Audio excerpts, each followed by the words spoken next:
Here we are, September 9th. It's the day after my dad died. Just turned 95 on the 6th. And a lot of stress, so I'm going to go out and take a ride and blow some steam off. In his honor. He got me into dirt biking.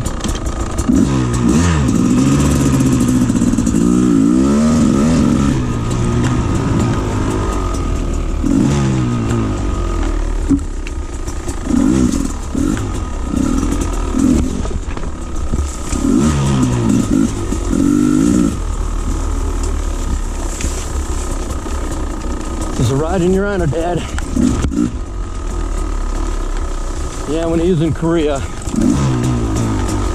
he was in General MacArthur's Honor Guard for a time. And during that, he picked up an old Harley military bike. Got some pictures of it. It's pretty darn cool. Rode that all over the place, I guess. He didn't like to talk about the war, so I didn't really know a lot about it, but started out as a radio repairman. Used to go by himself with a pack of gear out to the front lines to repair radios. And I guess it was quite trying. He became quite shell-shocked, actually. He has PTSD, and every time there was loud noise, he would jump. It's kind of sad, but he dealt with it. He was the type that, hey, you suck it up, you deal with it. He was a great teacher. Learned a lot from him. How to treat people.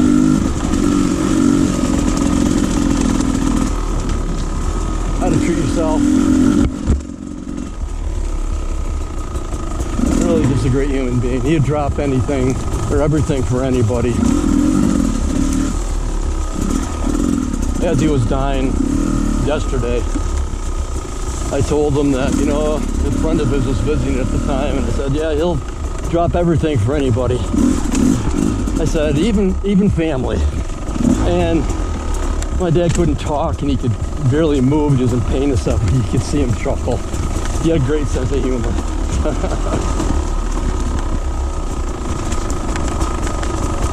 Apparently, we're starting to look a lot alike now that I'm getting older and whatnot. And I was in the hospital last week. One of the nurses was saying, goodness, you two look quite a bit alike. And I said, yeah, we kind of do, don't we? I says, I wonder if we're related. And he smiled. Again, he couldn't really talk, but you could tell he heard what was going on. He thought it was funny. Then I said, I guess as I get older, I'll look more and more like him. And I said, probably going to have to get plastic surgery at that time. I got another chuckle out of him.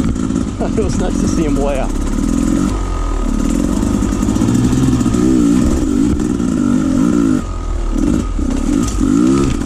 He was involved in so many things.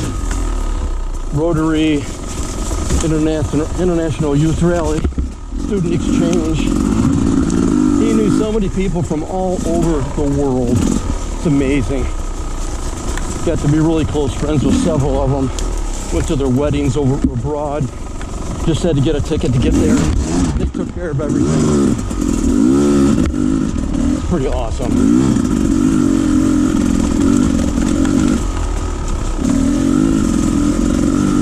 To come to as many races as he could for me. Helped me get my first bike. Good friend of his, Rick Ramsey. Lived out in California, raced at Carlsbad and Saddleback and all those places back in the 70s. Sold me his 73 TM 125. Totally tricked out. Plastic tank, different swing arm, laid down shocks. What else have on it? A porcupine head. Or not a porcupine head, but a big radial head, different expansion chamber. What a nice bike that was, man. I love that thing. It was so nice of them to sell it to me so cheap. He shipped it out to me and everything from California. Love that thing. Dad would always go to the races with me. Good guy.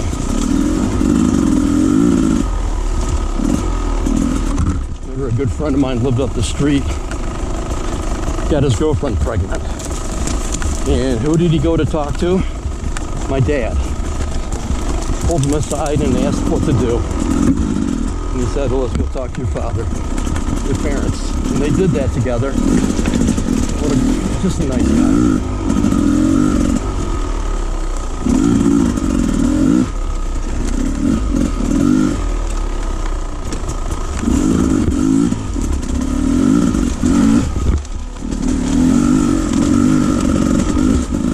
I had an old Articat 50 mini bike. It was a 50cc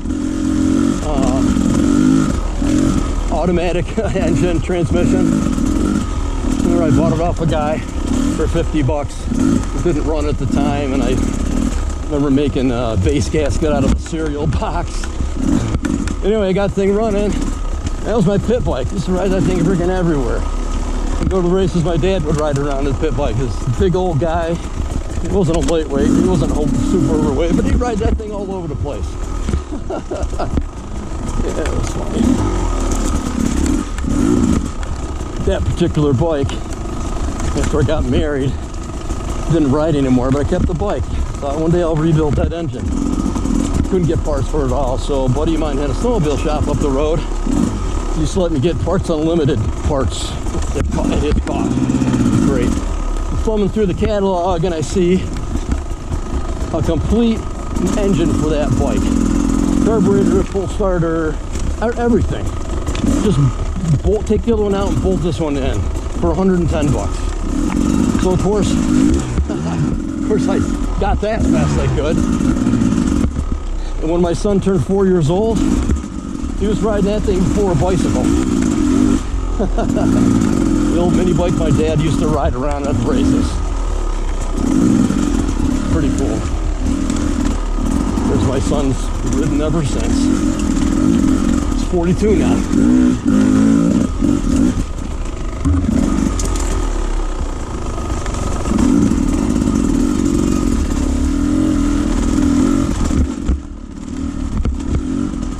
Enjoy the ride now, and as I think of more things, we'll talk about it.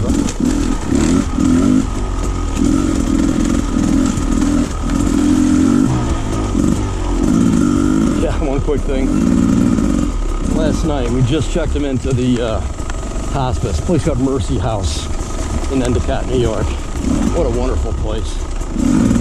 Medicare pays for all the medical aid, doctors, things like that, hospice doctors, nurses, drugs, any kind of durables, that kind of stuff.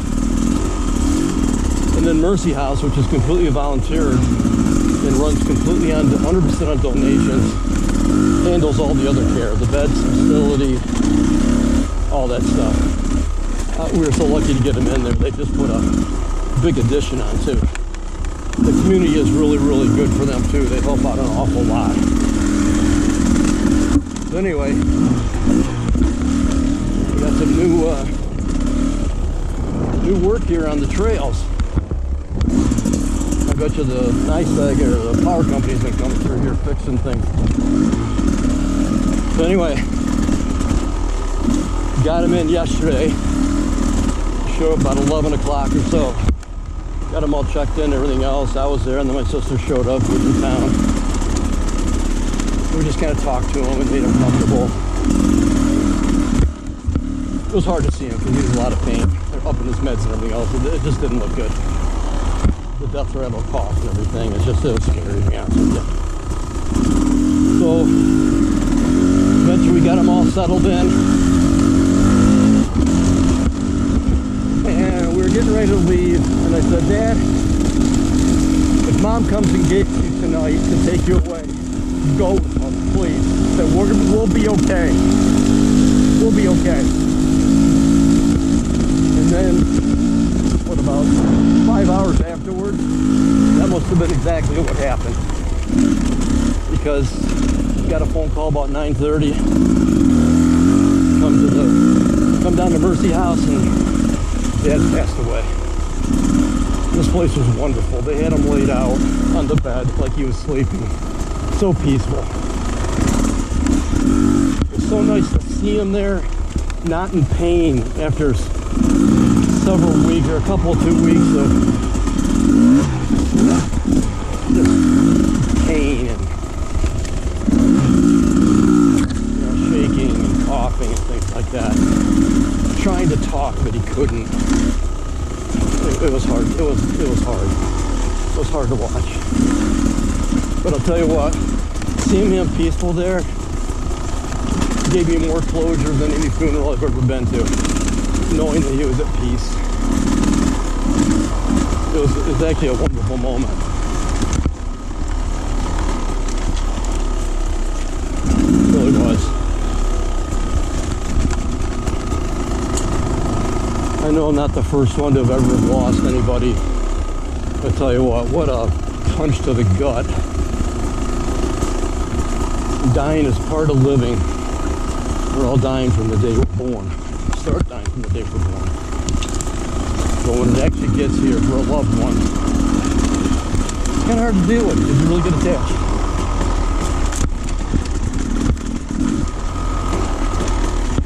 He'll be missed, not forgotten, loved. I'm going to choose to go on and remember him as he was, not as he is right now, and that he's happy with all his family. He's in a good place now. In a good place. Surprised I'm remembering the trail here. He must be guiding me. Turn here, Dave. Oh, don't forget, turn there. Hit the brakes, you're gonna miss the turn.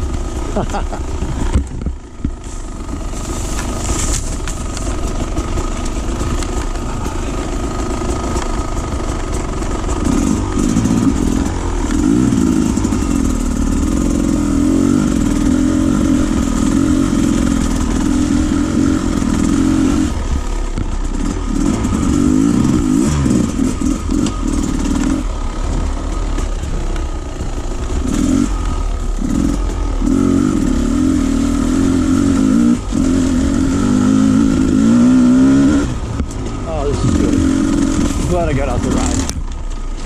Kind of needed this.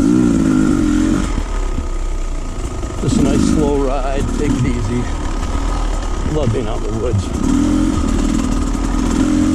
I always say that dirt bikers destroy the environment and blah blah blah. But I tell you what, I love the environment. I love the woods. I love seeing them, being in the smells, all the animals. Kill me to see all this all dozed over for a solar farm or some crap like that.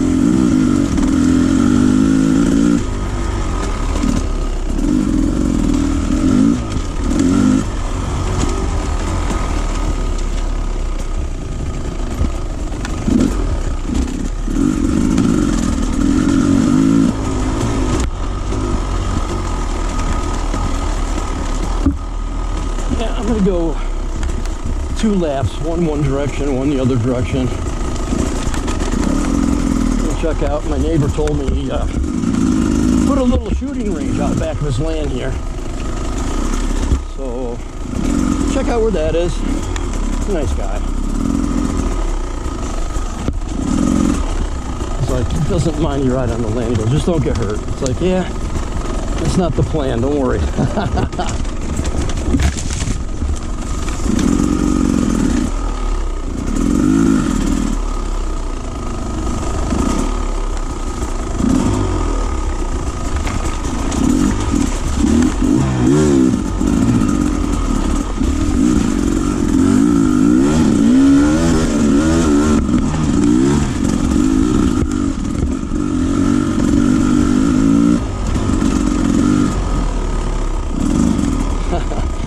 Ago when I was a kid, man, I was somewhat of a rebel. We used to, a bunch of us used to ride bikes and stuff, and we'd all meet up, and one time we're at going down the road. It wasn't a road, it was on the edge of like a golf course, a little driving range kind of thing. Probably 20 of us. All on our bikes, you know, that sometimes started, sometimes didn't. We're sitting there taking a break. Here comes this guy running down the field at us, and somebody happened to notice him. Thank God. He said, "What's all that?" He says, "I don't know." The guy's got his golf club up in the air, swinging it, yelling at us. Like, oh crap! Better get out of here. So I remember telling my dad that when he was in the assisted living for several years, and we're talking about it, and it's like, my wife says, "Yeah, there's a lot of things that you don't know your son did." It's like, oh boy, here we go.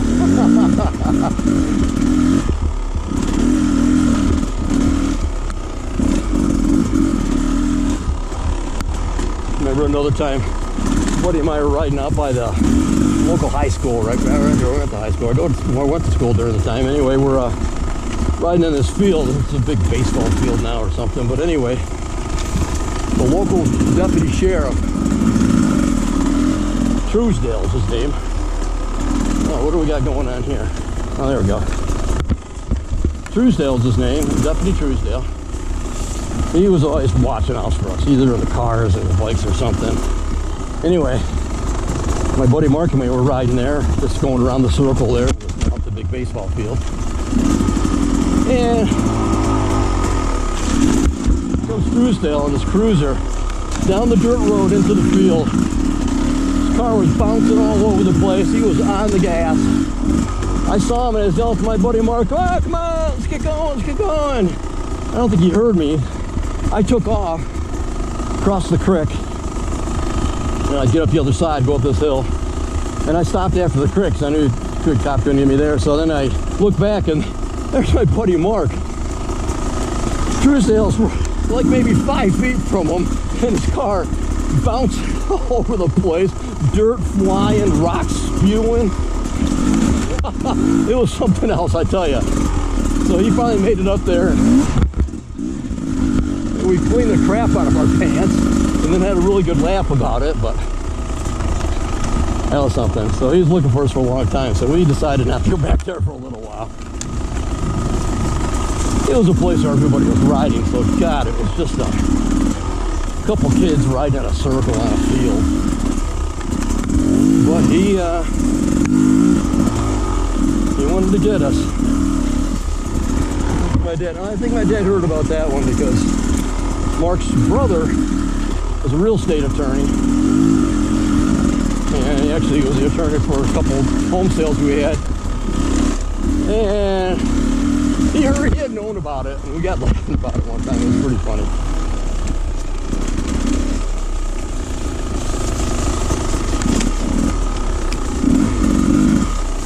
Lost track of Mark, but his dad and my dad used to work together at IBM.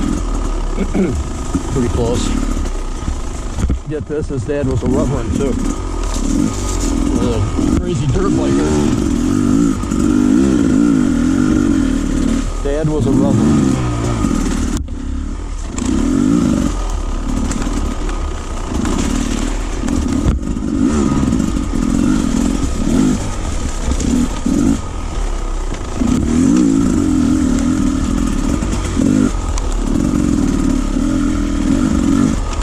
Trail's in pretty good shape.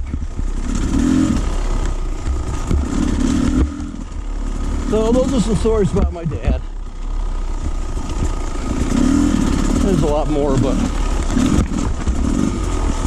like I said, he was a good guy.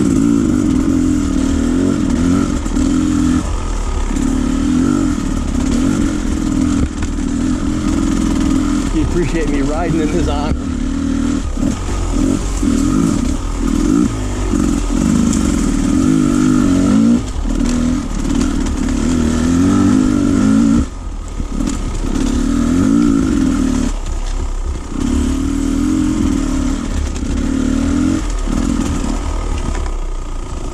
First new bike I bought, and we picked it up in the back of our station right here with the old bumper carriers. I don't know if anybody remembers bumper carriers. They're these things that clamp down to the steel bumper of a car or a station wagon or a truck or something.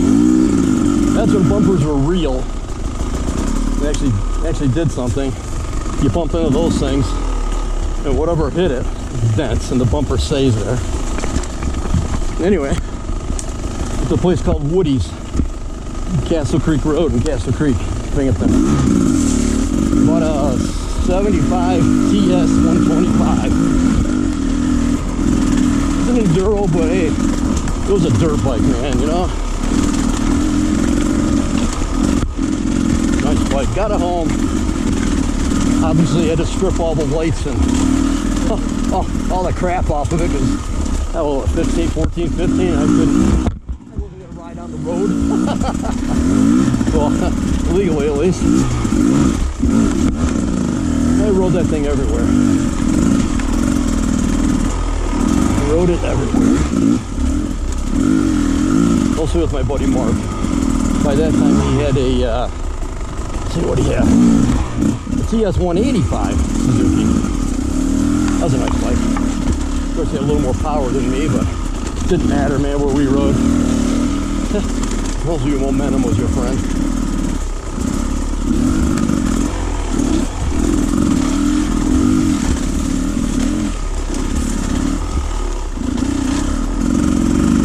Anyway, that was my dad.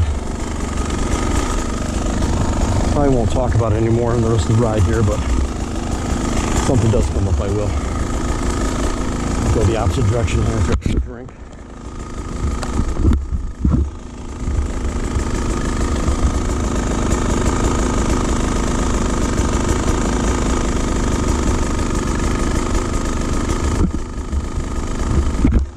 All right, here we go.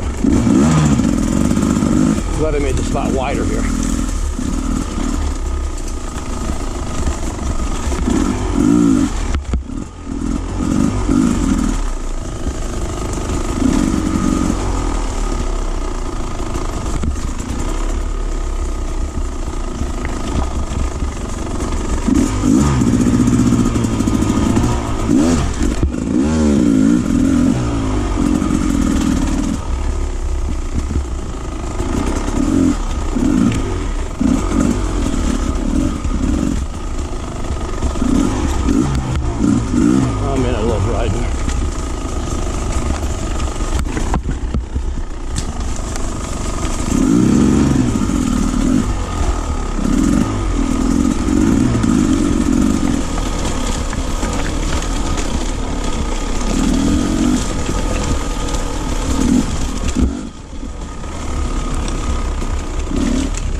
Tired. I got like what 3 or 4 hours of sleep last night, and I was like waking up. So I'm just taking it easy.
Oh, somebody went through there. That's not good. Check that out later here.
going up that hill by myself.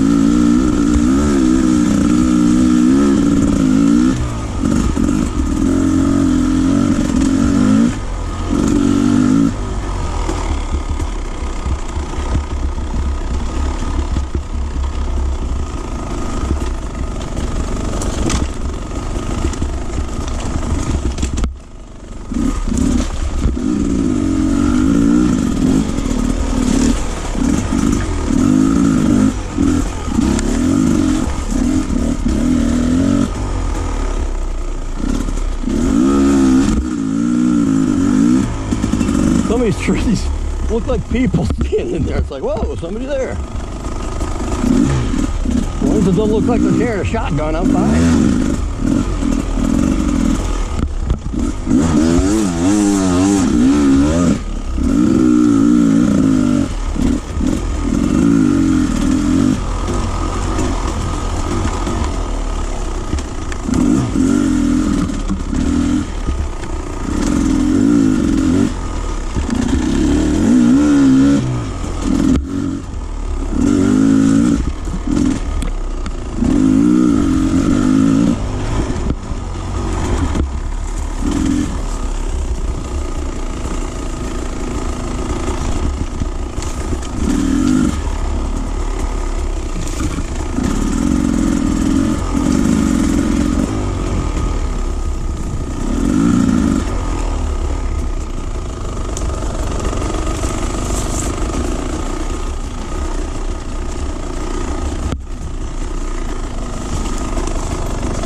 This way, make a turn.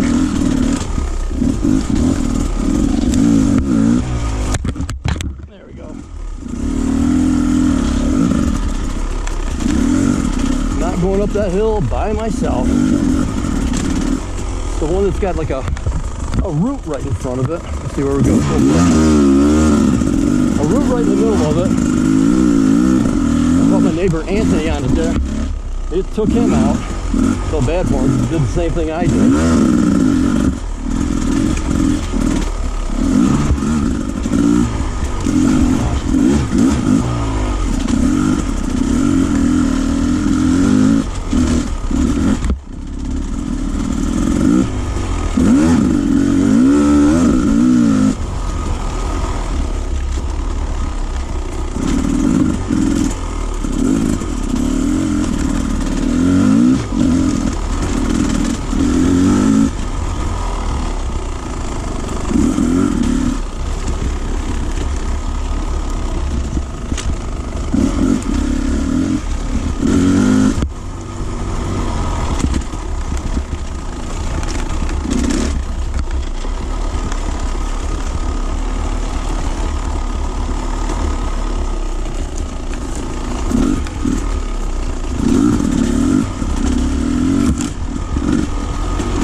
corns already for a couple days there.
That's the Memorial ride. 5.5 miles.